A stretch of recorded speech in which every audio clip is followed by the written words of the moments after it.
우리는 성경을 통해서 하나님이 누구이신지와 그리고 하나님이 어떻게 일하시는지를 확인하게 됩니다.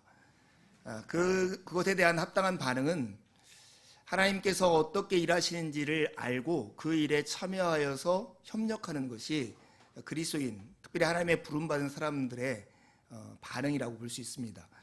우리가 느헤미야의 이 성벽 재건하는 일들을 자세히 살피는 이유 중에 하나가 뭐냐면 하나님께서 누구시고 어떤 일을 행하신지에 대해서 느헤미야가 어떻게 반응했는지를 살펴서 오늘 우리가 하나님의 이 크신 이야기 속에 참여하기 위한 것이 그 목적입니다. 여러분, 이스라엘 백성들에게 성벽을 재건하는 일은 매우 큰 의미가 있었습니다. 하나님이 주신 마음으로 시작하였고 하나님이 여신 길 때문에 할 수 있는 일이었습니다. 그런데 이 일이 가진 의미는 하나님과 이스라엘 백성들 사이의 교제의 통로인 성전을 회복하고 예배를 드리는 것들을 계속할 수 있다는 의미이고, 거기에 사는 이스라엘 백성들이 안전하게 성벽 안에서 거주할 수 있는 환경을 만든다는 의미에서 굉장히 중요한 일이었어요. 그래서 느헤미야는 이런 사명과 소명을 받아서 자기가 높은 관직에 있었음에도 불구하고 그것을 내려놓고 적어도 3개월은 걸어서 와야 할 그 길을 와서 지금 이 수고를 다 하고 있는 것이죠. 하나님이 주신 마음을 가지고 시작했지만 그 앞에 이렇게 마주하고 있는 어려움들이 늘 있었어요. 지금까지는 밖에서 있는 어려움들을 살펴봤습니다. 산발락과 도비야를 중심으로 한 사람들이 말로 위협을 가해왔어요.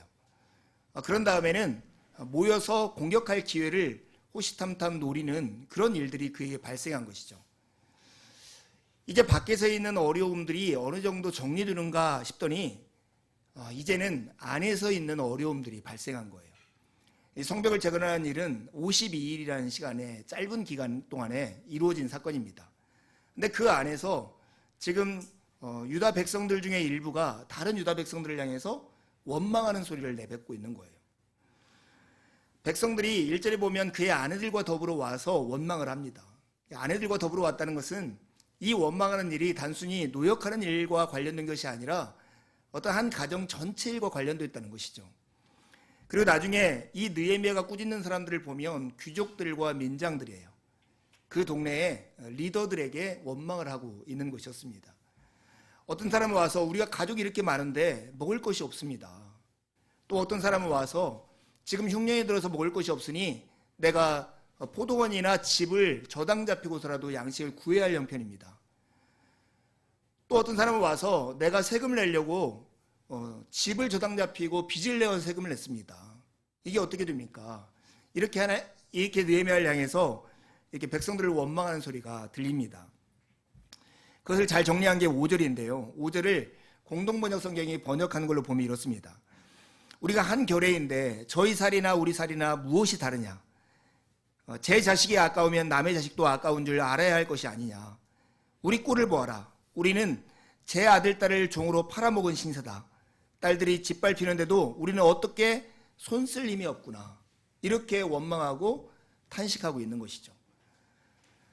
여러분, 같이 같은 꿈을 꾸고 같은 공동체 안에서 일을 하고 같은 비전을 가지고 살아가는데 어떤 사람은 배불리 먹고 어떤 사람은 이자놀이 하면서 노력하지 않고도 돈을 버는데 어떤 사람은 자기의 집과 포도원을 저당 잡히고 양식을 구하고 세금을 내고 심지어 그것도 없어서 아들, 딸을 종으로 팔면서까지도 먹고 살아야 하는 이런 형편이 그 속에 있었던 것이죠. 이게 짧은 기간 동안 몇십일 동안에 발생한 사건이었을까요? 오래된 어떤 사건들이 이 성벽 재건이라고 하는 어려운 일을 앞두고 골마 터져버린 것이 지금 이 사건일 것입니다. 아마 느헤미야가 꾸짖는 게 귀족들과 민장 등을 보면 이 이자를 돈을 빌려주고 이자를 받은 사람들, 그래서 결국은 아들, 딸을 종으로 팔아야만 하도록 만든 사람들은 그 지방의 귀족들이었을 가능성이 참 많습니다. 여러분, 잘 생각해 보세요. 우리에게 있는 어떤 일이 문화가 되면 우리에게 익숙한 일이 됩니다. 문화가 되는 것들은 당연시 여겨서 우리가 왜 이렇게 해야 하는가를 묻지 않는 그런 지경에까지 이르는 일들이 있는 것이죠. 지금 여기 유대 사회에서 고리대금이라는 것이 딱 그런 일이었습니다. 율법에 분명히 동족을 향해서 이자를 받지 말라고 명시되어 있음에도 불구하고 그들은 자기의 편의와 유익을 위해서 자기가 가진 권리를 사용해서 이자놀이를 하면서 노동하지 않고도 충분히 먹고 사는 삶을 일부 계층들이 유지하고 있었다는 것입니다. 근데 그들이 잘 먹고 잘 사는데 다른 사람들도 어느 정도 살면 괜찮아요. 근데 그 사람들의 형편이 어떠냐면 자기 아들, 딸을 종으로 팔면서까지 생계를 유지하는 그런 형편 속에 있었던 것입니다. 문화가 되어 관행처럼 저지르고 있는 죄가 우리 주변에도 있지 않습니까? 교회 내에도 있을 수 있고 우리 사회에도 있을 수 있습니다. 어떤 사람은 아우성치고 죽어가고 살기 힘들다고 말을 하는데 어떤 사람은 그냥 자기가 노동하지 않고도 투자하고 이자놀이에서도 충분히 먹고 살 수 있다는 것을 자랑 삼고 자기의 능력의 근거로 되고 있는 그런 사회에 살고 있다면 오늘 느헤미야 시대의 이 원성은 우리 시대에도 들려오는 원성일 거고 그리스도인들은 이 목소리에 아마 귀를 기울여야 할 것입니다. 여러분, 어떤 대의라고 하는 명분을 가진 큰 일이, 이 거룩한 일이 하나의 집이라고 하면 그 집을 세우는 기초는 거룩한 삶이어야 합니다. 하나님의 마음을 품고 서로를 대하는 그 마음 위에다가 거룩한 일을 꿈꿀 때만 그 일이 정당화될 수 있습니다. 이번 주에 읽은 글 중에 노동운동가인 윤화자 씨가 했던 말이 기록되어 있었습니다. 그 말이 이런 거예요. 어떤 변화는 누군가의 희생에 빚지고 있다. 어떤 변화는 누군가의 희생에 빚지고 있다. 정말 이 말이 딱이라는 생각이 들었습니다. 우리가 위대하고 영광스럽고 놀라운 일들 그 주변에는 보이지 않는 희생들이 그 저변에 깔려 있다는 것을 우리가 관찰해야 합니다.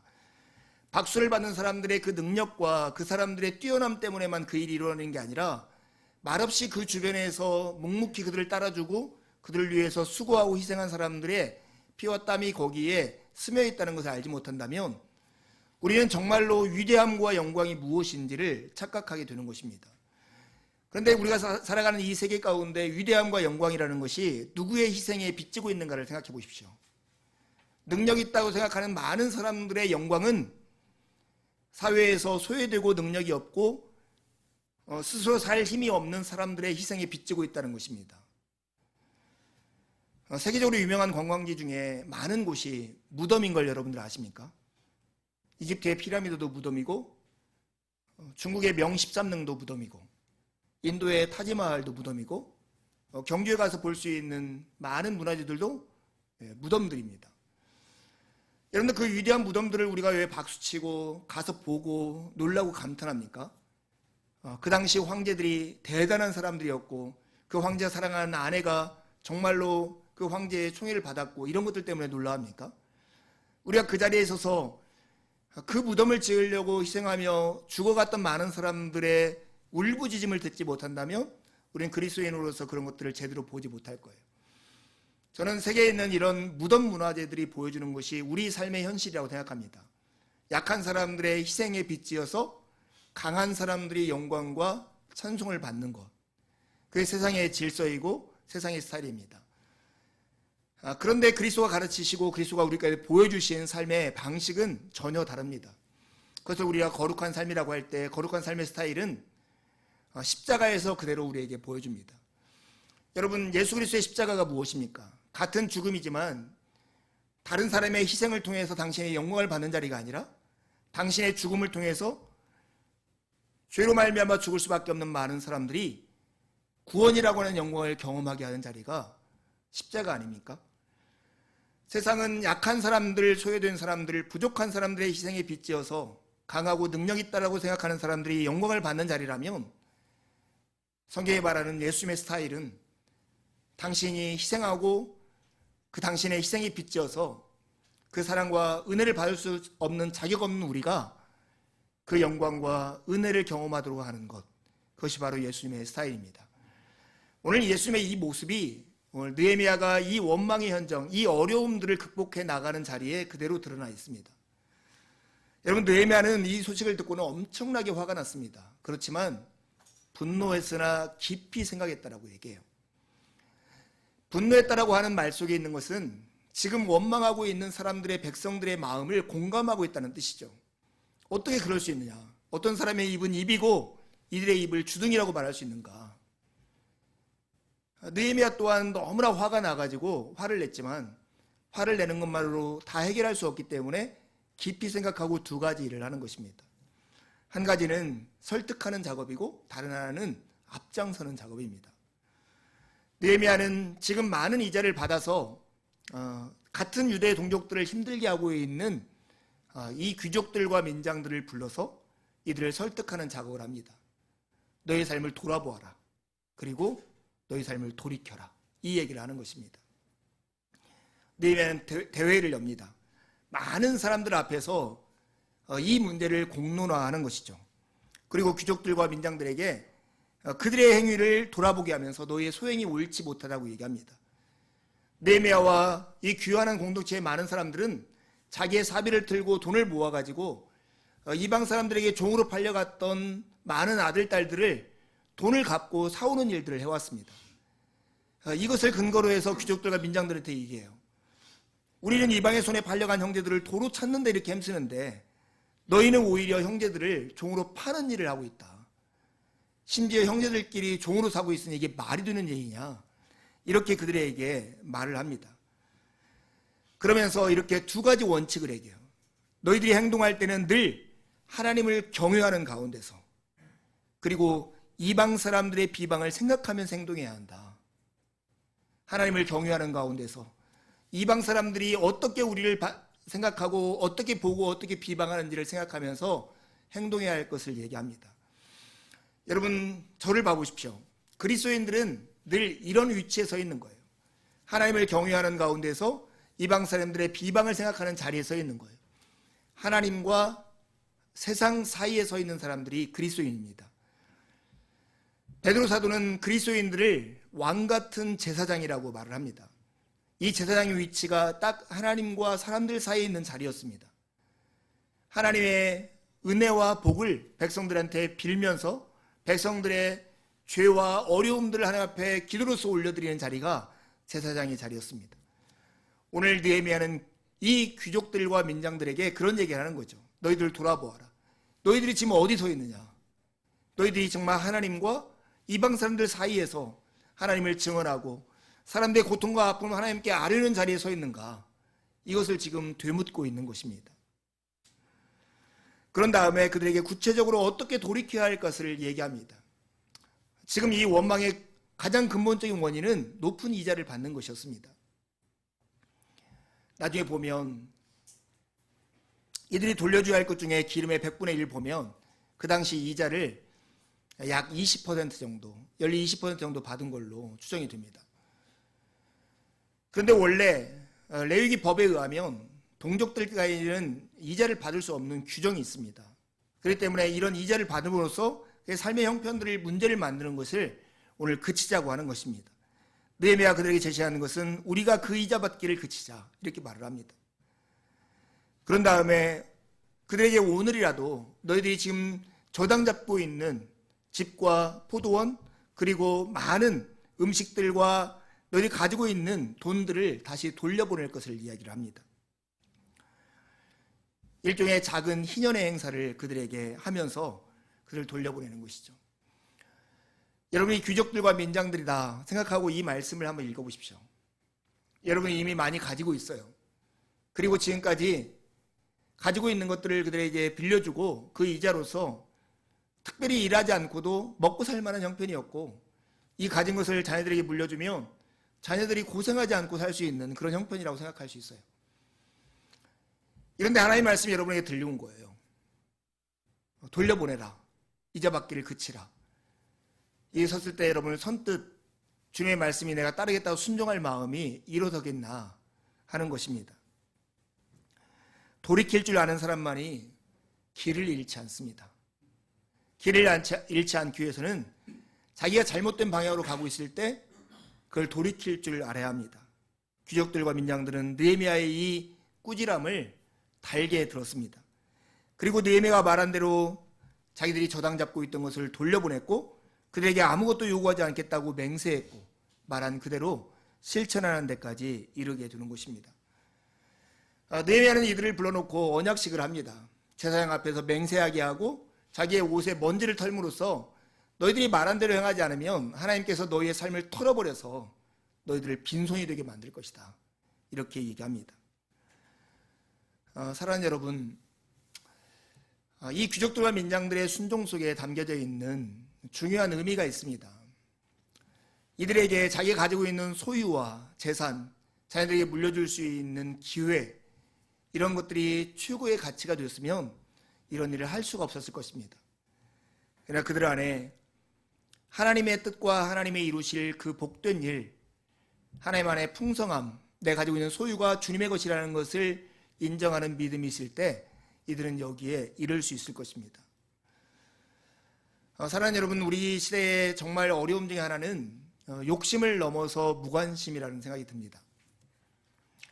세계에는 전쟁이 많이 일어나고 지진의 피해가 있고 우리나라 안에서도 정말 어렵게 살아가고 힘들게 하는 많은 사람들이 있지만 그들의 아픔과 이 원성이 우리의 교회에 들리고 있지 않다면 우리도 지금 이 시대에 문화가 되어서 너무 익숙해진 바람에 당연하게 여기고 왜 우리가 이래야 하는가 하는 것을 질문하지 않는 그런 때를 살고 있다고 볼 수도 있습니다. 느헤미야는 예수님의 스타일대로 이 일을 해결합니다. 첫 번째는 귀족들과 민장들을 모아놓고 대회를 열어서 설득했다면, 그래서 그들의 삶을 돌아보게 하고 돌이켜게 했다면 이제는 느헤미야 스스로가 앞장서는 일을 하고 있습니다. 당시에 총독들이 가지고 있는 고난들은 매우 컸습니다. 그 당시 페르시아 제국의 식민사회였으니 그 총독들이 가진 고난이야 당연히 막강했을 터인데 그 전임 총독들의 사례를 볼 때 얼마나 막강했는가를 볼 수 있습니다. 총독 자신은 매월 양식과 포도주와 은 40세겔을 징수할 수 있는 권한이 있었고 그리고 그들의 종자들, 총독을 보좌하는 많은 이 공무원들도 백성들을 압제하면서 수탈하는 일들을 계속 해왔다는 것입니다. 누가 감독하는 사람이 없고 힘이 있어서 대처할 수가 없으니 이 총독이 자기 마음대로 하겠다고 하면 누구도 이것에 시비를 걸 수 없는 것이 그 시대의 상황이었을 것입니다. 그래서 백성들의 어려움 중에 하나가 빚을 내서라도 세금을 내야 하는 형편이 아니었겠습니까? 여러분, 이 근방에 가면 염창동이 있습니다. 아십니까? 그 염창이라고 하는 곳이 그 소금 염자에다가 창고할 때 창자를 씁니다. 그래서 그게 원래 조선시대에 소금 창고로 썼던 곳입니다. 신안 앞바다에서 생산된 소금을 배로 싣고 와가지고 한강을 거슬러 올라와서 그 염창동 거기에 이렇게 했다가 써도록 하던 것이 그 소금 창고였습니다. 그 위에 있는 산이 염창산이고 해발 한 100m 정도 되는 산이 하나 있습니다. 증미산이라고도 하고 염창산이라고 하는 산에 올라갔는데 그 당시 소금 창고를 관리하던 관리들의 비리가 기록되어 있었습니다. 여러분, 소금이라고 하는 것을 우리가 이렇게 사면 주로 어떻게 합니까? 이 물을 뺀다고 해서 보통 2년, 때로는 3년, 5년 정도를 그대로 두어서 소금에 있는 물들이 빠져가지고 그 소금을 써야 맛있다고 어른들이 다 그럽니다. 그런데 여러분, 소금은 그처럼 이렇게 오래 놓아두면 물이 빠지는 거예요. 물이 빠지면 어떻게 될까요? 무게가 가벼워지는 거죠. 이것을 이용해서 이 소금을 빼돌리고 소금을 적게 가져왔다고 운반하는 사람들에게 강요해서 뇌물을 받고 그런 일들이 그 당시에 굉장히 많았다는 거예요. 여러분, 우리 조선시대 때 이런 비리들이 그 당시에 권력에 대한 감시가 없는 때는 어디에나 있을 거라고 우리가 짐작할 수 있지 않습니까? 특히 이렇게 본국으로부터 굉장히 멀리 떨리는 팔레스타인 지역에 총독으로 부임한 사람이 그 당시에 그 사람들에 대한 연민이 없다면 자기의 군사력과 권력을 가지고 얼마든지 수탈할 수 있는 곳이 그 당시의 문화였을 것입니다. 그런데 느헤미야는 이 권리를 포기했습니다. 느헤미야가 했던 것이 16절, 18절에 나옵니다. 그는 성벽 공사에 힘을 다하며 땅을 사지 않았습니다. 그리고 그 종자들이 수탈하도록 내버려 두지 않았을 뿐만 아니라 그 종자들을 동원해서 성벽 공사를 하는 일에 동원을 했습니다. 이뿐만 아니라 느헤미야는 자기가 가지고 있는 재산을 털어서 무료로 식사를 제공하는 일을 했는데 그 규모가 어마어마합니다. 소 1마리를 잡고 살찐 양 6마리를 잡고 닭도 많이 준비했는데 이것을 매일 일으켰다는 것입니다. 느헤미야가 재임한 기간이 12년인데 12년 동안에 매일 소를 한 마리, 양을 6마리, 닭도 많이 준비했다면 얼마나 많은 돈을 들여서 사람들을 먹였을까요? 아마 느헤미야가 했던 모든 재산을 다 털어서 이 일을 했을지도 모르겠다 하는 생각이 듭니다. 그런데 느헤미야가 이렇게 한 이유를 성경은 이렇게 말합니다. 하나님을 경외함으로 도리어 이렇게 했다는 거예요. 하나님을 경외함으로 두려워. 여러분, 하나님 앞에서, 하나님 눈앞에서 자기의 삶이 어떻게 비춰질까를 고민하면서 느헤미야가 이렇게 했던 것입니다. 느헤미야는 귀족들과 민장들에게 자기가 했던 말처럼 하나님을 경외하는 가운데서 이방 사람들의 비방을 생각하면서 지금 이 일을 행하고 있는 것입니다. 뭔가를 빼앗기는커녕 사비를 들여 먹여줌으로써, 그리고 심지어 이방인까지 자기를 찾아오는 사람들에게 먹여줌으로써 정말 하나님의 마음이 그를 통해서 흘러가도록 그 일을 한 것입니다. 느헤미야의 이 모습 속에는 우리가 빌립보서에 보는 예수님의 얼굴이 비춰져 있습니다. 예수님은 원래 하나님과 동등된 위치에 계신 분이십니다. 그럼에도 불구하고 그 권리를 포기하시고 종의 모습으로 이 땅에 오시고 사람의 모습을 취하셨습니다. 그리고 우리를 구원하기 위해서 죽기까지 순종하셨는데 그 순종이 바로 십자가입니다. 예수님의 희생에 비춰서 오늘 우리가 그분의 은혜로 구원을 받은 것이 일어난 것처럼 예수님의 마음을 품고 거룩한 삶을 추구하는 이 느헤미야 속에 자기의 희생을 빚으로 삼아서 많은 사람들의 영광과 배부름을 누리도록 하는 일을 지금 느헤미야가 하고 있는 것입니다. 이게 예수님의 스타일이고 느헤미야의 스타일이고, 이게 바로 거룩한 삶이고, 이 거룩한 삶 위에 거룩한 일을 세울 때만이 안전하고 튼튼한 것입니다. 느헤미야는 지위로 자신이 누구인가를 과시하려고 하지 않았습니다. 자기가 가진 힘으로 자기의 안정감을 찾지도 않았습니다. 오히려 대신 자기의 권리를 포기함으로써 백성들이 저마다 누려야 할 그 권리를 누릴 수 있도록 하는 그 일을 지금 느헤미야가 했던 것입니다. 사랑하는 성도 여러분, 우리가 교회 공동체로 모여 있고, 여러분은 각 가정에서 가정의 이론으로 살고 있고, 일터에서는 일하는 사람들의 공동체의 이론으로 살고 있습니다. 여러분, 이 속에서 우리가 질문해야 할 질문이 있습니다. 여러분이 그리스도인으로서 예수를 따르는 제자로서, 여러분이 여러분의 권리를 포기함으로써 여러분이 함께 있는 사람들이 그 권리를 누리도록 하는 그 일에 참여하고 있습니까? 그것이 바로 예수님의 제자입니다. 여러분, 주일날 우리가 이렇게 예배하고 식사하고 이런 것도 누군가의 희생에 우리가 빚지고 있습니다. 누군가는 음식을 준비하고, 누군가는 교회를 청소하고, 누군가는 차장을 준비하고, 반주를 준비하고, 이런 일에 빚지고 있습니다. 여러분, 우리가 공동체로 함께 어울려 살고 예수님의 섬김을 가지고 서로를 섬긴다는 것은 예수님이 우리를 위해서 당신을 희생함으로써 그 희생의 위에 누군가가 권리를 누리게 한 것처럼 우리가 서로를 위해서 그렇게 하는 것을 말합니다. 느헤미야는 어떻게 이렇게 예수님을 닮은 삶을 살 수 있었을까요? 이것은 19절에 나와 있는 느헤미야의 기도를 살펴보면 그 이유를 찾을 수 있습니다. 느헤미야는 이렇게 기도합니다. 내 하나님이여, 내가 이 백성을 위하여 행한 모든 일을 기억하사 내게 은혜를 베푸시옵소서. 그는 자기가 한 일을 하나님께서 기억해 주기를 바랬습니다. 그리고 하나님께서 은혜 베풀어 주시기를 구했습니다. 이 기도의 특징이 있다면 느헤미야는 다른 누구보다 하나님에게 기억되는 사람이 되고 싶어 했다는 것입니다. 여러분, 기억이 무엇입니까? 기억한다는 것은 기억의 대상이 내 마음 한켠을 자리 잡도록 허락하는 것입니다. 하나님의 마음에 우리가 기억된다는 것은 하나님 안에 나의 공간이 생기는 것입니다. 느헤미야는 이 소중한 일을 꿈꾸고 하나님께 기도하고 있는 것입니다. 많은 사람들에게 인정받고 이해되고 다른 사람에게 기억되는 것보다 더 중요한 것이 있다면 하나님의 마음에, 하나님의 기억 속에 우리가 자리하는 것입니다.